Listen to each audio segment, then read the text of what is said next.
Good afternoon. Welcome back to the Line of Departure channel, and as usual, I'm Jim Werbineth.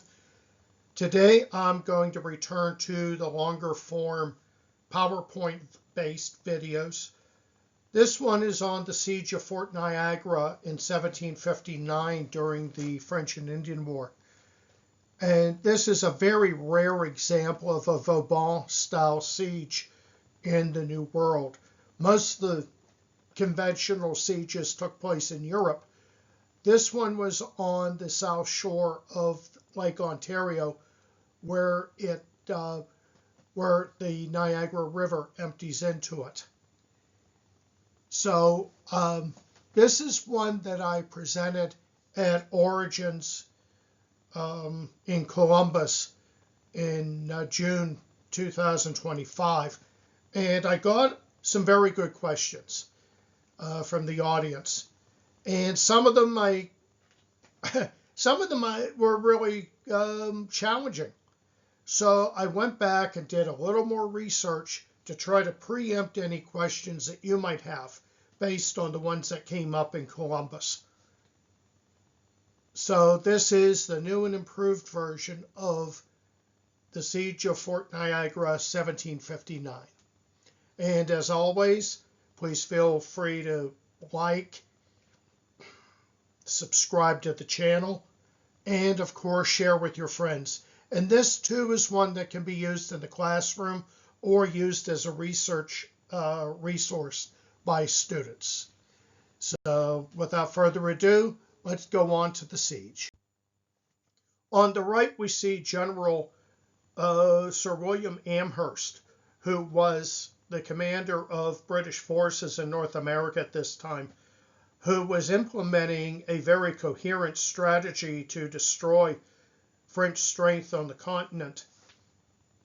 And this was at the direction of the Prime Minister, William Pitt, who was pretty innovative in coming up with an overall global strategy that would not just result in the exchange of a couple cities or provinces and a momentary ephemeral gain over France, but would result in a decisive defeat of the French in the 7 Years' War. And this is exactly what happened in North America, where France lost its presence in Canada and the future United States, and was relegated to just two tiny fly-speck islands off the coast of Newfoundland, St. Pierre and Miquelon, which remain French to this day.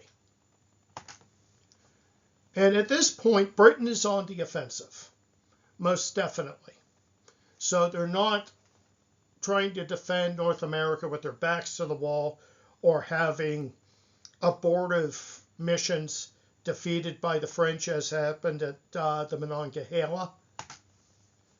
And at this point, too, Fort Duquesne has fallen.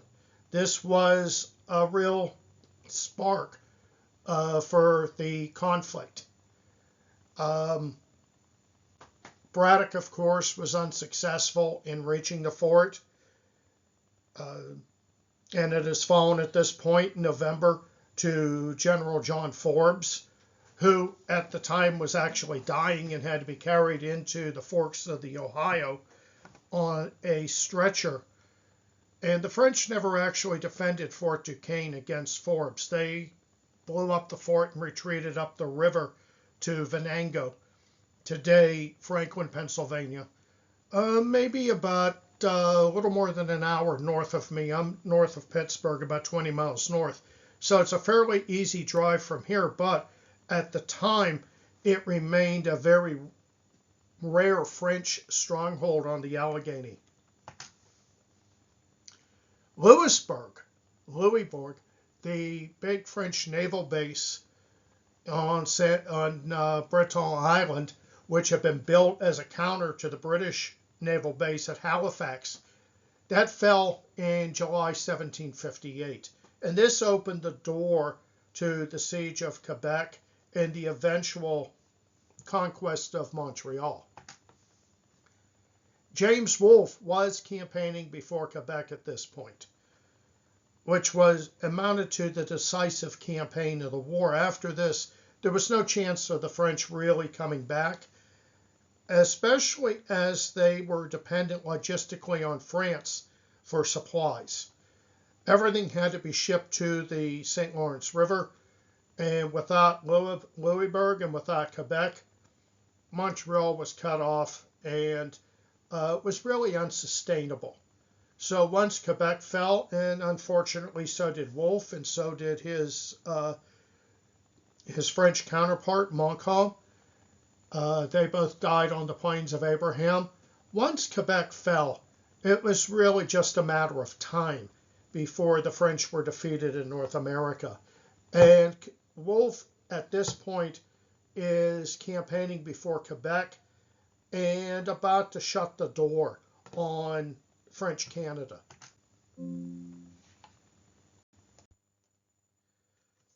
So the importance of Fort Niagara starts with its strategic location. This is at the mouth of the Niagara River on Lake Ontario.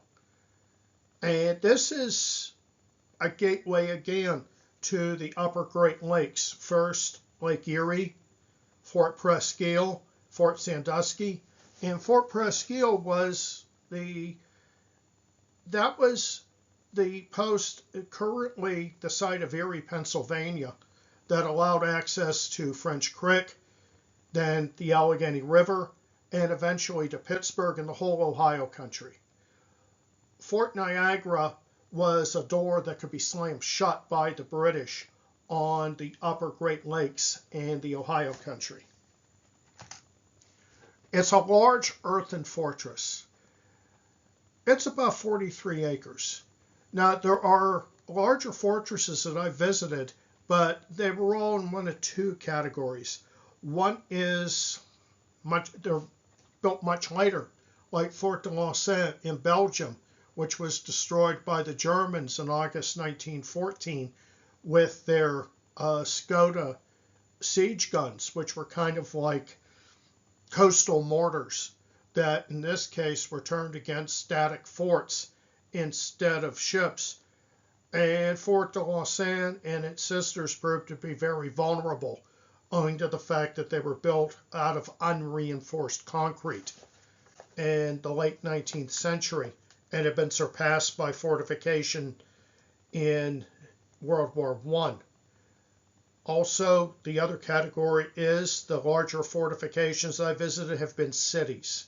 Quebec retains its fortifications basically as an attraction.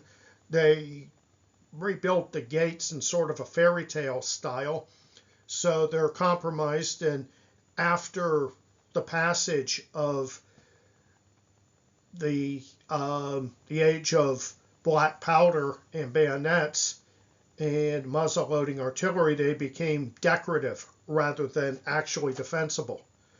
The other one would be Maastricht in the Netherlands. So when we get to fortifications in general, Fort Niagara is especially large, and it's massive by North American standards, especially without having a city in the middle of it. And it's built out of earth. That we have today, we have brick and masonry features that were built later. These stabilize the earthen structures that reduce the needs for maintenance and also help protect it against weather and consequent erosion. But it looks very much like it does today without those masonry and brick features, especially facings on the bastions and curtain walls. Now, Fort Niagara was really started in 1726 with a large fortified building. It looks kind of like a mansion that was called the French Castle. This was a fortified stone building that was used as a fortified trading post with the natives and also as a military base. During the French and Indian War, it served as officers' quarters, with the real defense coming through the expanded structure, so that by 1759, it had grown into one of the best fortifications in North America, on either side of the conflict. Here we have a period draft of the castle as built as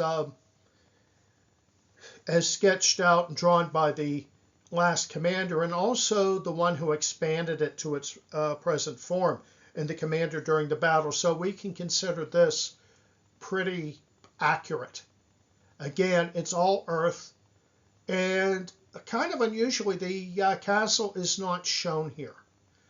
That would be to the northeast of the letter C, in the middle of that old fortification that's drawn out there. One that had been superseded by the current layout. This is an overhead shot of how Fort Niagara looks today. At the top of that gabled building, that's the old castle that dates back about 300 years. If you look at the top left, you see an active duty United States Coast Guard base. So this has 300 years of military occupation by France, by Britain, by the United States Army, and now the United States Coast Guard. Although it is now part of a New York State park. And the castle and the old fort are thus preserved. But it has never really given up its military applications. We have three important commanders here. One is Captain Pierre Pouchot. He's an experienced military engineer. He is also the engineer who built Fort Ticonderoga, today preserved at the south end of Lake Champlain, again in New York. And now, unfortunately, there's no reliable portrait of him, which is very disappointing because he is a very important figure throughout the French and Indian War for his engineering work and through the 7 Years' War in general. On the British side, we have Brigadier General John Prideaux. He is shown here on the right, and Sir William Johnson to the right of him. Johnson was the Indian agent for New York. He understood Mohawk language and culture, which made him very important. And he had an outstanding relationship with the Iroquois Federation, in fact, building his house on Iroquois land and living among them. Prideaux, on the other hand, was a bit, shall we say, of a lesser character. He's not really well remembered. I wouldn't call him extraordinarily effective, and he was not well liked by his fellows and his comrades. There were some very outstanding characters coming out of the French and Indian War, and as we shall see, Prideaux really isn't one of them. Let's start with the orders of battle. First, for the French. There aren't that many. There were 500 French troupes de marine soldiers and Canadian militia. The troupes de marine were French Marines, but they didn't serve on ships. Because the French Navy had administrative control over Canada, these were locally recruited regular soldiers that happened to have an anchor on their coats. You could look at these more like regular French army, except they weren't in the army. They really didn't have a seagoing capability, but they were the backbone of French regular forces in North America. And along with them, too, are French-Canadian militia from Quebec. Now, many of the troupes de marine officers did not come from Quebec. They actually came from the Illinois country to the west, modern Indiana, Illinois, and Kentucky in the Ohio Valley. And there were less than 500. They also have the schooner Iroquois with 10 guns on Lake Ontario. Iroquois, of course, being the French feminine of the word Iroquois or Iroquois, for the confederation of strong, powerful Indian tribes, usually at this point allied with the British. And they have no native support, despite the name of the ship. They really don't have very many Indians on their side in this area, and none around Fort Niagara. So they had this lack of manpower from native sources who were very important as irregular guerrilla type warriors who supported the usual French strategies of fighting an irregular war against the British instead of trying to match them on the battlefield with lines opposing each other in a conventional war, because Quebec was basically weak. It didn't have the manpower, and the culture was more attuned to irregular warfare alongside natives who were treated as allies rather than as subjects. So this lack of native support is very salient in this case. Now, this also puts them at an intelligence disadvantage. Just as light cavalry in Europe would provide scouting services to an army, Native Americans in North America would provide intelligence to the European allies. They don't have this. On the British side, we have over 3,000 British and New York colonial soldiers, along with 650 Iroquois warriors. And this is where Johnson comes into effect, because he is the agent to the Iroquois Confederation. And he is very good at recruiting allies and auxiliaries for the British cause.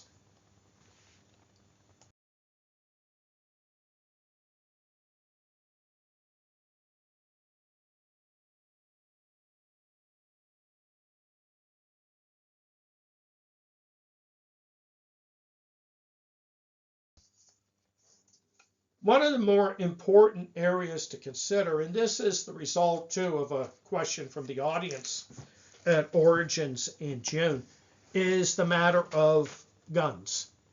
Now, the French artillery was inventoried by the British after the siege.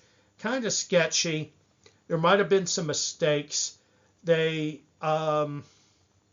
actually inventoried their own weapons a lot better than they did those they captured from the French.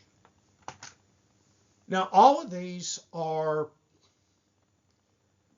iron guns, not bronze.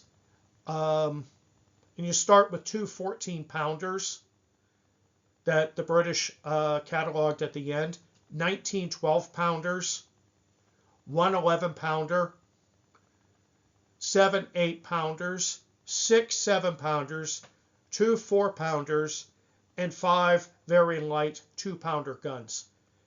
And these are all, well, they're forged from iron rather than bronze. And iron really isn't as good in the eyes of a lot of people because it tends to explode. Bronze is much better, and the technology used for casting bronze guns is the same as used for making church bells out of bronze. Now, the 11 and the 14-pounders were possibly of foreign manufacture. The British don't note this, where they came from.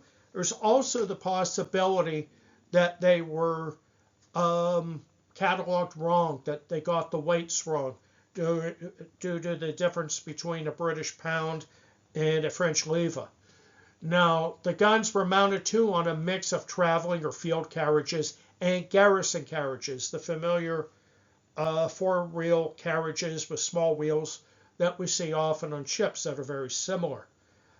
So some were better than others at being mounted on the walls of the fort. Others would have been better in a field battle, but this is what they have. Now, most of their ammo, their powder and shot, was actually British. They captured it from Braddock at the Monongahela, then Fort William Henry on Lake George, currently New York, and Fort Oswego, which was recaptured by the British on the south shore of Lake Ontario east of Fort Niagara. Now, let's look at the British siege artillery. They have a couple of iron 18-pounders, the largest ones in their inventory, and 4 light brass 12-pounders. Now, you start getting smaller guns. Those 4, possibly more, light brass 6-pounders would have been more expected on the battlefield as field artillery rather than for siege purposes. They have 2 iron 8-inch howitzers and a couple of brass 5.5-inch howitzers for indirect fire. And on top of that, they've got 8 or 10 4.4-inch mortars. Once more for indirect fire, possibly for starting fires inside of a fort. All of these guns and howitzers are in traveling carriages because, after all, they have to be hauled into the battle area. So they don't have the luxury of using the sort of steadier four-wheeled garrison or fort optimized carriages that the French did, at least for some of their weapons. The mortars were brought in on wagons, and then for use they were mounted on immobile wooden beds. So they have less tactical mobility, as it were, on their mountings, more strategic mobility because they can be carried by wagons, and then they're immobile once they're set up for attacking the fort. Now, the powder and shot were insufficient for the siege. They certainly did not bring enough. And soldiers were actually paid a bounty to recover spent French shot to be fired back at the fort. And when the battle ended and the French surrendered, the British powder and shot were nearly exhausted. So you could say, yeah, it's sufficient, it was enough to work, but it was too near a run of thing, and they really should have had more. Here's how the actual siege starts. The British land at 4 Mile Creek, known to the French as the Little Swamp or La Marais, on the 6th of July, 1759. Now, the French react by having Daniel Chabert de Joncaire destroy Fort du Portage, which is near Niagara Falls, and he retreats with about 100 men starting on the 8th of July, and he arrives on the 10th of July. The British are at the fort on the 9th, but obviously they're unable to stop Chabert de Joncaire from joining Pouchot in the fort. So the French are able to achieve reinforcements. Now, per European siege practices, you always give the defender a chance to surrender. And a Captain William Rutherford goes to the fort, and he presents Pouchot with a demand, and of course Pouchot refuses it. Honor has to be served by resistance. Now, they have breakfast, they drink claret and liquor, as it's recorded, before Rutherford's departure. So this is civil enough that they can eat and drink, and here I'll put the emphasis on drink, before they go to the real serious acts of war. Now, on the 10th of July, with Rutherford back at the British lines and probably nursing a little hangover, they start building trenches towards the fort. These would have been saps, communication trenches, much like World War I, where they alternate directions. It looks like a zigzag pattern, and they do this instead of going straight to prevent cannon shot from going down the trench like a bowling ball and basically killing everyone. You can minimize the damage by building a sap as opposed to a straight line perpendicular to the fort and parallel with the line of fire. The next day they start bombarding the fort with their mortars, and the French sortie on the 11th of July as well. Now, this is again part of the routine of a European siege. Defenders don't just sit behind their walls and learn how to take it, and they are supposed to actively resist the siege by going forth, especially at night, and trying to do damage to the attackers. And the French do this on the 11th of July, the day after the French start building trenches and they start bombarding the fort with their mortars. Now, the French do have one native ally named Canday. He negotiates with the Iroquois, who are with Johnson and the British, and they leave the British force on July 11th. This is a very important time because the French have virtually no Indian allies in the area besides Canday. They did at one point. Pouchot had cultivated them while he was building the fort, and he had gone back for other duties, left it in command of another officer who not only neglected maintenance and left the fort in poor shape when Pouchot returned, but he also managed to alienate all the local natives. And this proves to be very important for the siege, and it's rather atypical of the French, who would put a strong emphasis on maintaining good relations with Native Americans, Native Canadians. This is more like Edward Braddock, who basically turned his nose up at the bloody savages and paid for that with his life and the lives of his soldiers. So this is kind of atypical of the French. Now, Pouchot had cultivated very good relations with the Indians, the local natives, and the commander, before he returned, managed to undo all of that, along with a lot of Pouchot's sterling engineering work. So Pouchot is paying for someone else's mistakes at this point, but he's able to recover some of the disadvantage by convincing the Iroquois to leave through a native intermediary. Now the siege intensifies. On the 17th of July, the British mount guns on the far side of the Niagara River, what is today Niagara on the Lake Ontario, and today it's a golf course.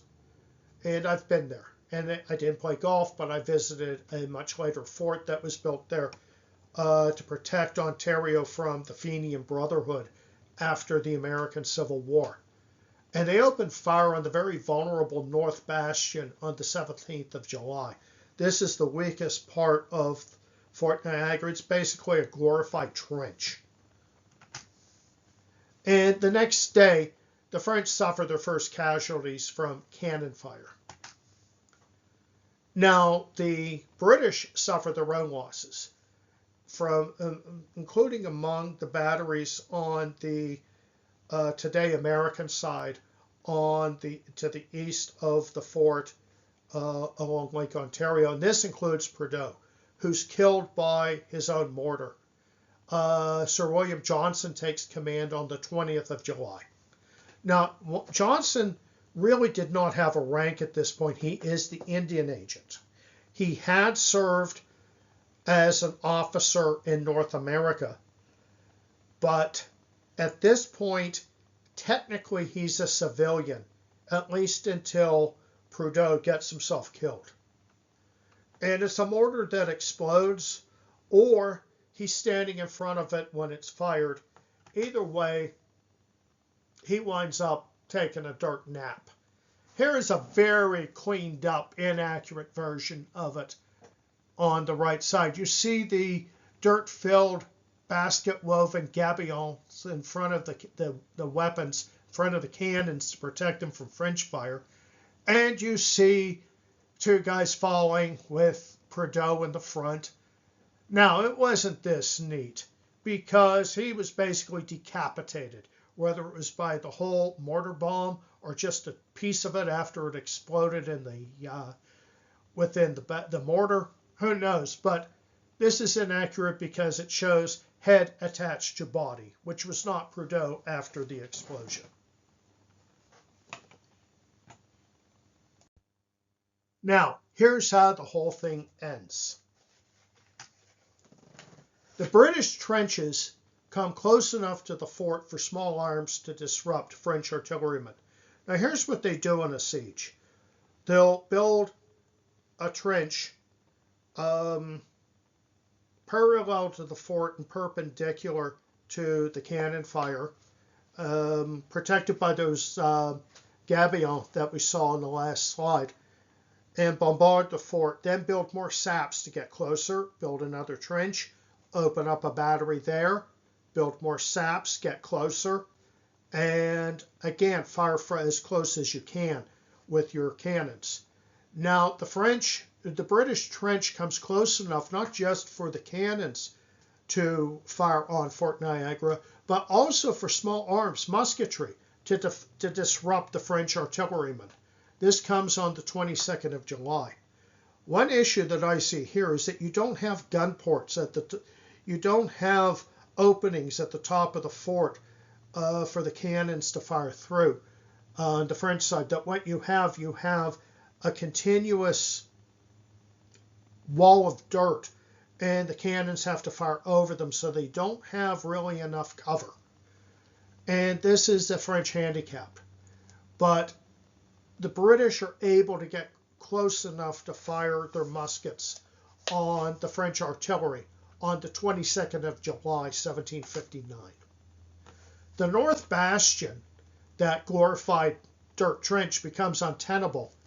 And on the east side of the river, the main British artillery is only 100 yards from the fort by the 23rd. This is point-blank range for artillery. Now, the French are not, again, they're not sitting by. They're calling for help. This time it comes from further away than Niagara Falls. They call relief force from Michaud, Franklin, Pennsylvania, via Presqu'Isle, Erie, Pennsylvania. This force had been amassing there. They were based on the former garrison of Fort Duquesne.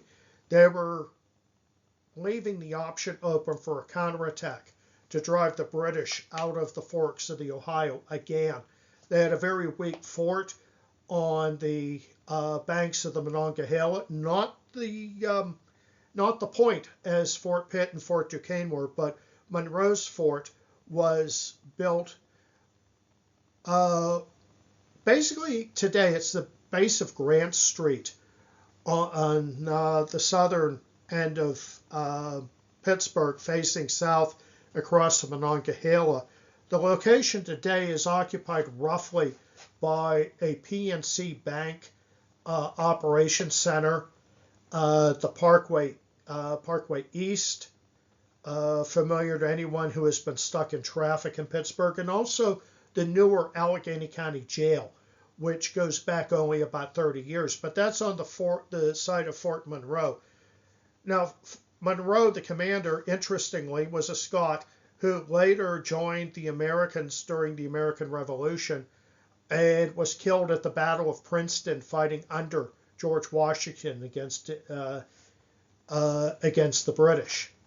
But Monroe's fort is rather weak, so is the garrison.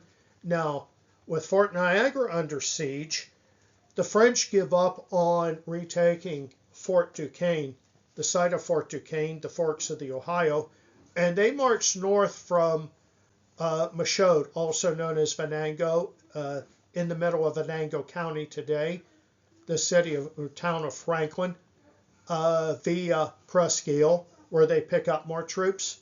Now, on the 24th of July, they're defeated at the Battle of La Famille, which is basically in the middle of Youngstown, New York, near the fort. So, with this, the British are able to defeat a relief attempt. The French know it. They're not going to get any help. It's in the middle of summer. They can't wait for winter to come and make the British abandon the siege, and they don't really know the British ammunition situation at this point. So the British offer surrender terms on the 24th of July, and the next day Pouchot does surrender with honors of war. His troops can march out with their weapons. They keep their flags. It's an honorable surrender. There is no shame in this.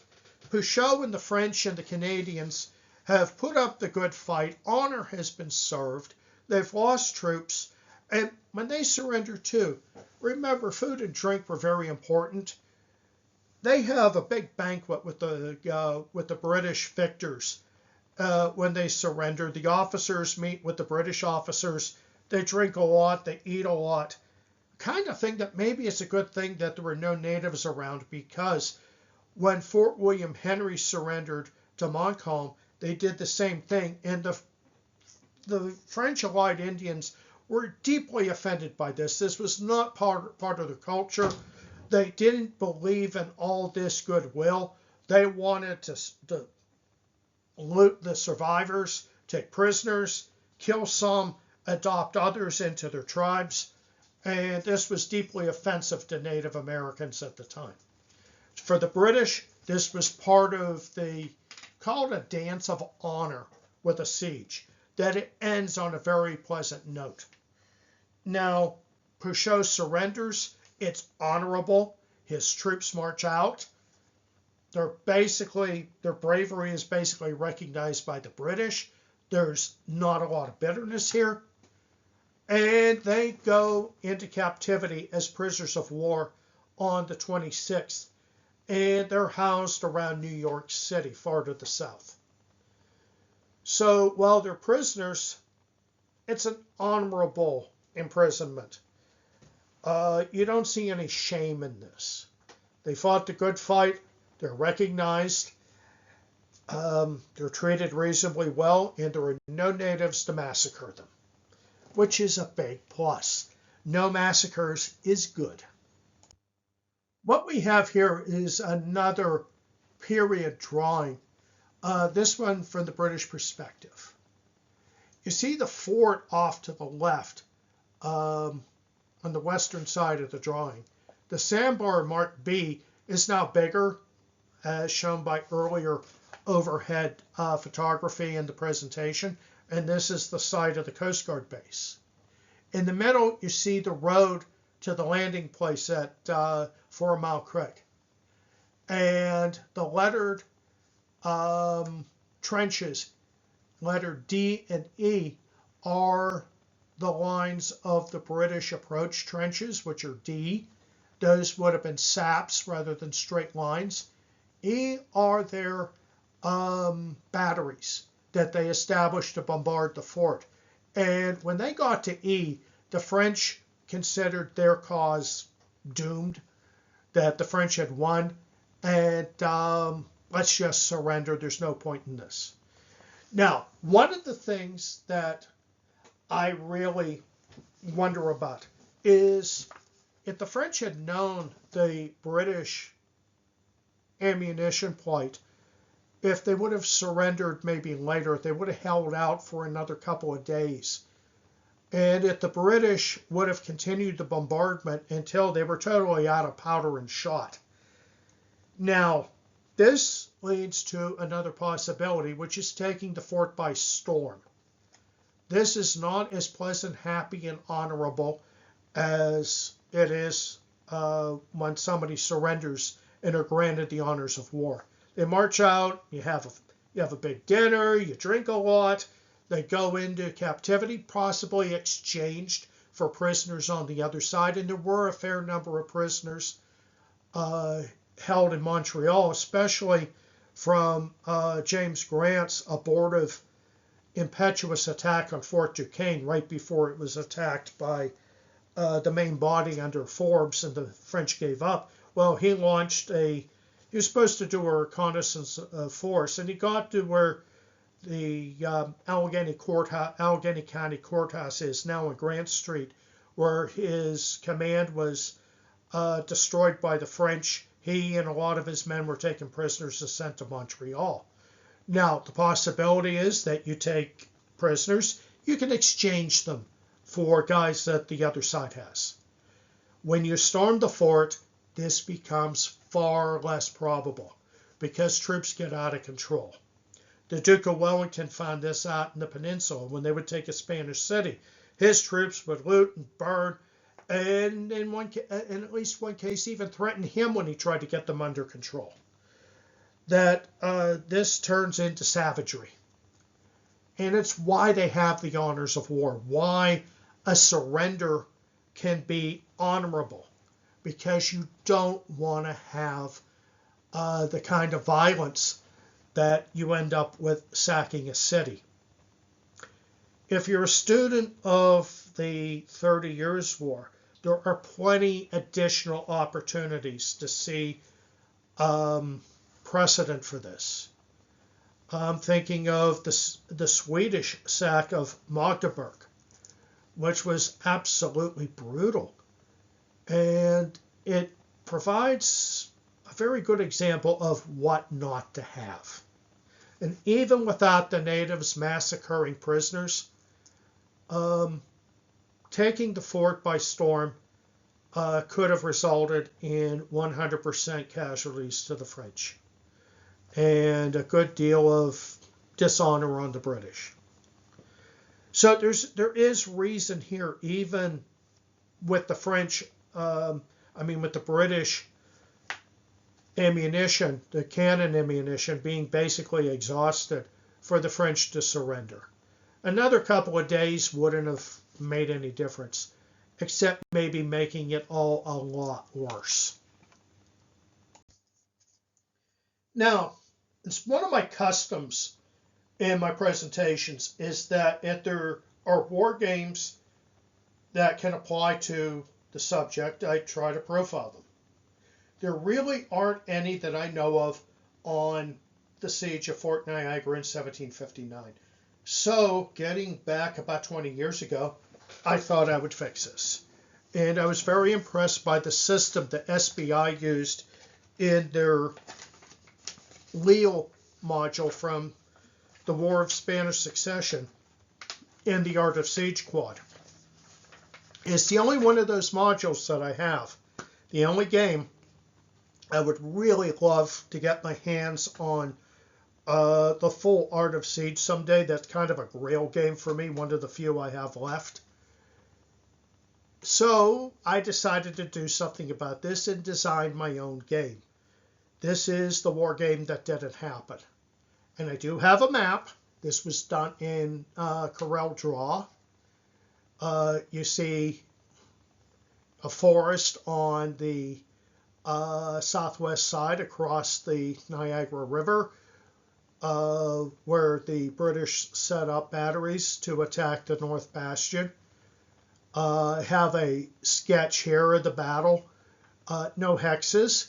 I have a sketch of the fort, following the pattern that you see in the Lille game. And this is about as far as I got. I started working more, didn't have much time. I put together a card system for random events and then lost the notes. One of my full-time jobs didn't involve a lot of actual work, so I sketched out the cards when I was at work and forgot the pad while I was there. That company is long gone, and so am I, so I assume the notes are gone. They're irrecoverable. And also, too, the more I thought about it, the less really gameable this was, especially using that system. Maybe one of the siege games that Worthington has published may be a better model, and I might have to look at this. But this is one of those games that I really, really wanted to design, and then came to the conclusion that this just isn't going to work. So, this is all my progress towards my Fort Niagara 1759 game. I used this too. I was so attached to it. I used this as an avatar on the Consom World forums. And this is an abortive project. And one that I'm kind of sorry about. I did invest a lot of time. But it's better to see it go this way than to invest more time and see it go completely south on me. and to just end up frustrated and have a lot of frustrated playtesters and worse, frustrated customers. None of us like that. Now, as far as references go, there really aren't that many that I used. Fred Anderson wrote what I consider the best modern history of the French and Indian War, Crucible of War, which is extremely good on the strategic and grand strategic level. He also has very good insights into tactics, including Braddock's defeat on the Monongahela. One interesting insight that he has is that British regulars' cohesion actually worked against them. That after they were ambushed by a French and native force from Fort Duquesne, they outnumbered 6-1. They started firing in platoon, firing by platoons. And as they were broken up into platoons, the French were able to concentrate fire on them. And instead of breaking and running, like maybe sensible people would, remember Montesquieu said a rational army would run away, that the British were irrational. They stood and fought and died. And so did Braddock. And George Washington barely got away. So Anderson is a great historian. He is full of insights into a lot of things. Now, Fort Niagara is a small part of this. That he really covers the 7 Years' War as a world war. That is his focus. So read the book for that value. The second one here is by Brian Lee Dunnigan and Patricia K. Scott. This is Old Fort Niagara in 4 Centuries, history of its development from 1991. This comes from the Old Fort Niagara Association. And it's a very good treatment of the fort's evolution up to and beyond the siege.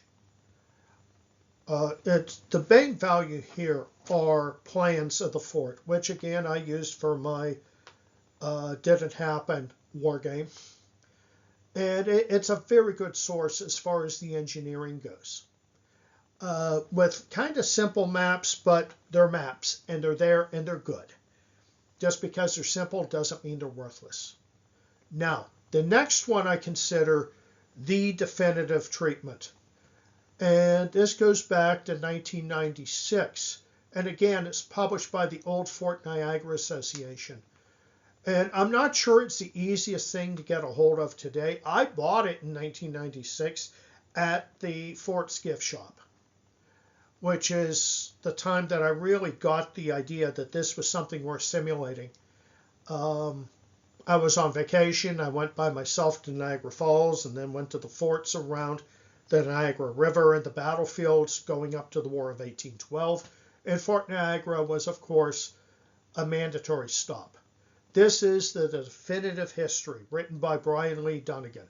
This is where I got the lion's share of the detail, including the final sketch that you see at the end. He used Pouchot's memoirs as a primary source, which is very valuable. And he can read French. I can order a beer, barely. And even then, when I order something in a restaurant, I've been known to slip into Spanish, which I speak badly. So he had better access to French language sources, including Pouchot's memoirs, than I would, being a linguistic idiot. Now, the most important English language source on the French and Indian War, until Fred Anderson, and maybe today, remains Francis Parkman's Montcalm and Wolfe, the French and Indian War. This is the centennial edition from 1984 in Da Capo Press. This is a classic of American history. He covers the war in great detail and really sets the standard until Anderson, as I stated. Now, today, the language that he uses may be less than modern, and people who have a tendency to fall into their fainting couch when they get triggered might not like this because he refers to the Native Americans as savages. He looks at things as a struggle sometimes between civilization and savagery. And someone like Johnson sits on the border between civilization and barbarism. These are terms we usually don't use today for Native Americans or their cultures, regardless of the massacre at Fort William Henry and the tactics of both the natives and the Quebecois. But yeah, he wrote this in the 19th century, so you're going to have savagery unbridled in Parkman. So if you faint at the sound of a word that does not meet modern sensibilities, don't read Parkman. And if you are built of stronger stuff and words don't hurt you, read it by all means. And remember, sticks and stones may break my bones. Words can never hurt me. 357 will blow your damn head off. That's the way I look at things. I'm not going to get upset at seeing a naughty word or something that doesn't meet modern sensibilities.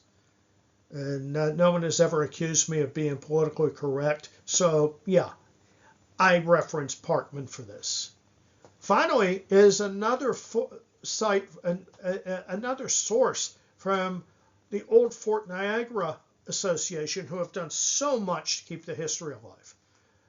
This is a website, a webpage that just looks at, it's a timeline. Now, a lot of people will go to Wikipedia for timelines. Don't do it if you have a better alternative. This is the better alternative. In fact, for substantive research, don't go to Wikipedia at all. This is something I reinforce to my students. Wiki bad. Wikipedia, don't go there. So, this is the end of my presentation, and I certainly hope that you enjoyed it. Again, feel free to like, subscribe to the channel, share with your friends and contacts. Educators, feel free to assign it to your classes. Hope I don't bore your students too much. I got it in on under an hour, so that's a little less chance of boring them into a fainting spell, like I used a naughty word or something. Students, you can use this as an academic source, because I do try to catalog my research here, and academia is my career. I am a degreed military historian. Thank you. So feel free to use it, and if a teacher objects, send them my way. I'll talk to them. So this is my presentation on Fort Niagara, its siege, and its place in the 7 Years' War in North America, also known as the French and Indian War. Applicable to American history, British history, French history, and yes, Canadian history. So thank you again for your time, and I shall see you in another presentation.